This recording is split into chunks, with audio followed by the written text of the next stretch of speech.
ચીખલી પોલીસે અસ્થિર મગજના યુવાનને પરિવારને સોંપ્યો છે। યુપીનો યુવાન એક મહિના પહેલા નોકરી કરવા માટે દુબઈ ગયો હતો।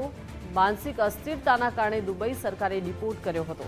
ડિપોર્ટ થયા બાદ યુવાન મુંબઈ આવી પહોંચ્યો હતો અને મુંબઈથી ટ્રેનમાં બેસી યુવાન નવસારી પહોંચી ગયો હતો। ચીખલીના ગેજ ગામેથી પોલીસે યુવાનને શોધી કાઢ્યો અને પોલીસે યુવાનના પરિવારની શોધખોળ માટે તજવીજ હાથ ધરી હતી। યુવાનના પરિવારનો સંપર્ક થતાં જ પોલીસ સ્ટેશન માટે બોલાવ્યા હતા અને પરિવાર મળતા જ અસ્થિર યુવાનનું સુખદ મિલન થયું। ચીખલી પોલીસની માનવતાવાદી કામગીરીની પ્રશંસા થઈ છે। પરિવારજનોએ નવસારી પોલીસનો અંતઃકરણથી આભાર માન્યો છે। ભડકેલા યુવાને પરિવાર મળતા હૃદયસ્પર્શી દ્રશ્યો સર્જાયા હતા। ये लड़का मेरा दुबई गया था काम पर।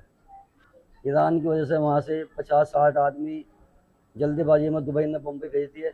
बम्बईयों पश्चिम एक्सप्रेस में बैठा है वहाँ से जो रास्ते में उतरा क्या हुआ इसके माइंड में प्रॉब्लम है तो भाई इसलिए यो कहीं लड़ आयो हम ढूंढते फिर से तो चीखली चौकी के मतलब कहीं से पता चला होगा तो इन्हें ढूंढ कर मुझे भाई दे दिया।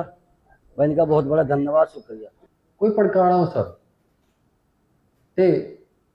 તેના વતન પહોંચી શકેલ નહીં અને ચીખલીની આજુબાજુના વિસ્તારોમાં એ રખડતા ભટકતો હતો। ગેજ ગામની અંદરથી આ વ્યક્તિ મળી આવેલો તેની માનવીય અભિગમ દર્શાવી પોલીસે તેની સાથે તેને શાંતિથી એના વતન વગેરેની બધી તપાસ કરી તેની જહેમત કરી 2-4 દિવસ સુધી તેની સાર સંભાળ રાખી અને તેની તપાસ કરતા ખરેખર તે યુપીનો બિહારીગઢ જિલ્લો સારંગપુર યુપીના હોય તેના પિતા બિલાલ હનીફ મલેક અને તેના કાકાઓને અહીં ચીખલી બોલાવેલા અને તેનો સુખદ મેળાપ કરાવેલો હતો।